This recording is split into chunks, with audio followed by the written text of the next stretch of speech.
A lot of hay is often made about the juggernauts of survival horror: Silent Hill, Resident Evil, and newer franchises like Amnesia and Outlast, all of which are more than worthy of the praise they get.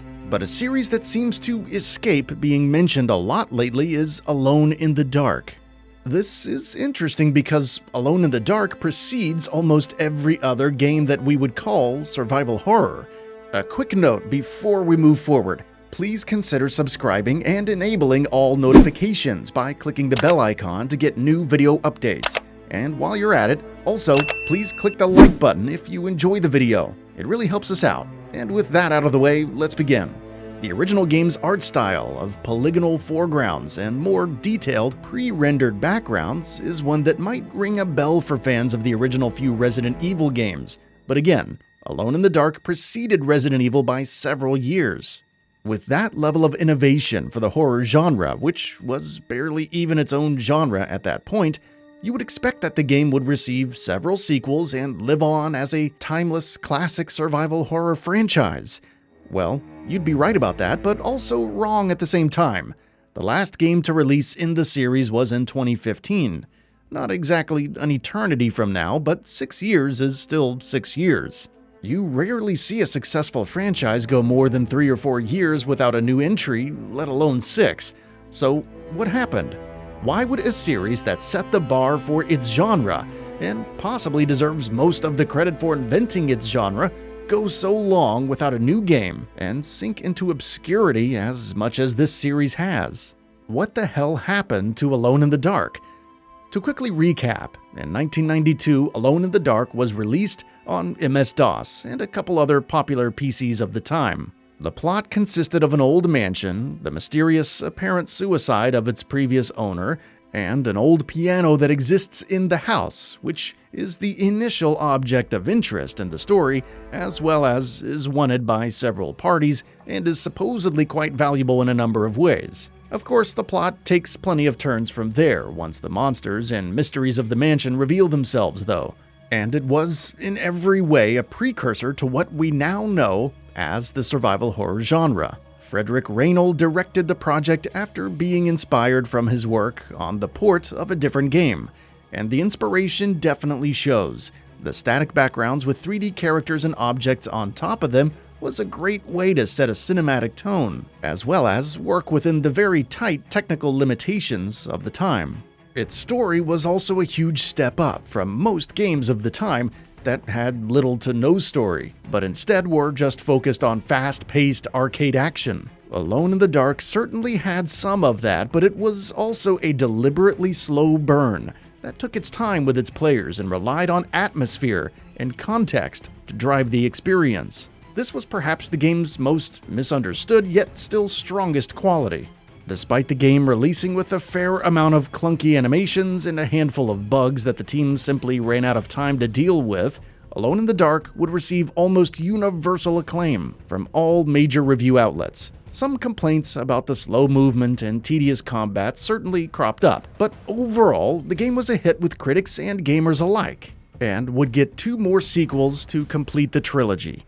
The second game certainly had a lot to live up to, but within a year it would hit the market, and Alone in the Dark 2 kept much of the gameplay intact. Although with much more of an emphasis on combat this time around. It seems that Infogrames had taken some of the few criticisms of the last game to heart, and were very focused on delivering a better combat system this time around. It didn't leave the story and atmosphere behind though, with PI Edward Carnby returning as well as plenty of nods to Lovecraftian storytelling, with plenty of pirate ghosts and mysterious deaths. While the 3DO and Saturn ports struggled to keep up, the PC and PS1 versions were pretty decent, with more texture detail on the polygonal surfaces and a noticeably higher frame rate than the previous game. Alone in the Dark 3 would leave the floppy disks behind and release on CD-ROM for PCs. This opened the door for more storage space, and with that, higher quality art and sound. This potential wasn't used very much, but it was still the best looking and sounding game in the series. Also, having voiced characters was nice. The story, however, would take place in the Wild West, and put Edward Carnby up against cowboy ghosts, and all in all, it was a bit lame compared to the previous two.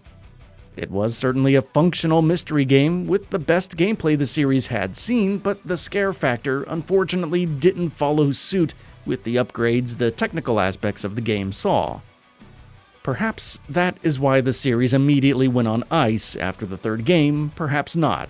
But after Part 3, it would be a very lonely 7 years for the series before the fourth game would show up in an entirely new generation of gaming.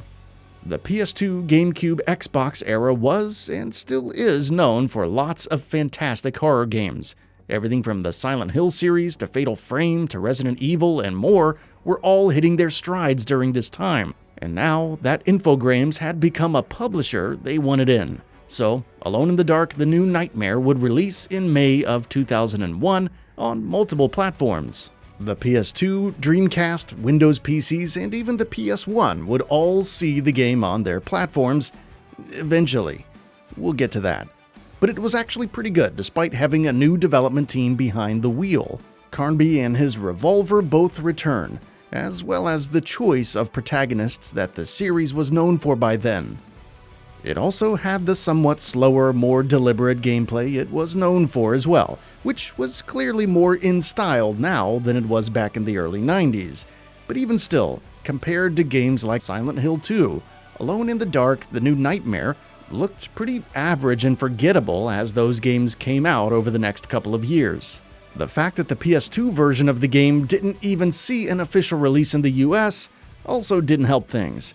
Putting this game on the PS2 and in the US was probably the exact best place to put it, yet that release was cancelled. It didn't even see a PS2 version in Japan. This undoubtedly hurt the game in what was already going to be a very competitive space.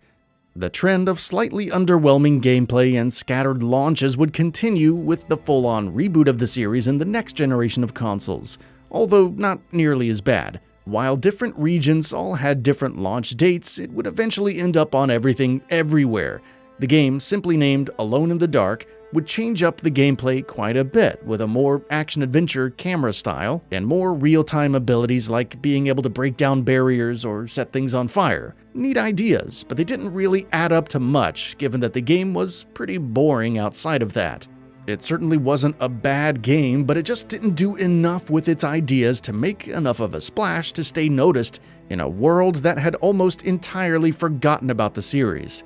Now that the game had changed hands again and ended up with Atari publishing it, it's conceivable that it was just too far from the minds that created the original to really hold on to that spirit, or at least evolve it in a meaningful way. The final nail in the coffin, however, would be 2015's Alone in the Dark: Illumination.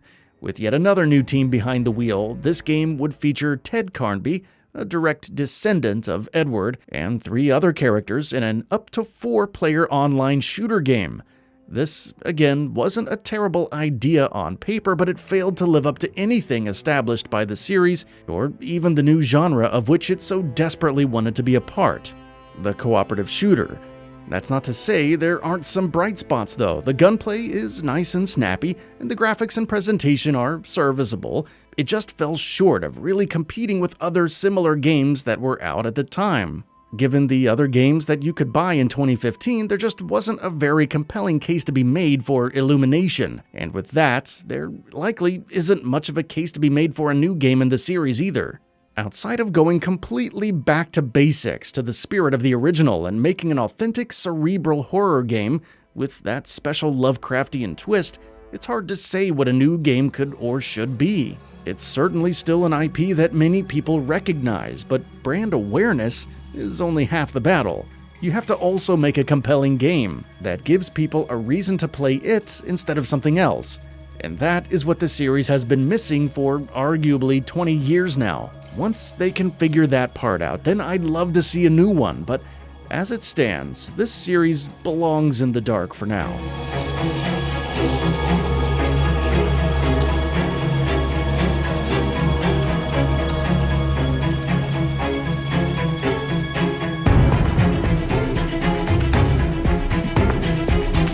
That's all for now. If you enjoy what you saw, please hit the like button. And if you're new to the channel, now is a great time to subscribe. We upload brand new videos every single day. After subscribing, don't forget to enable all notifications by clicking the bell icon. Thanks for watching this video, and we'll see you next time, right here on Gaming Bolt.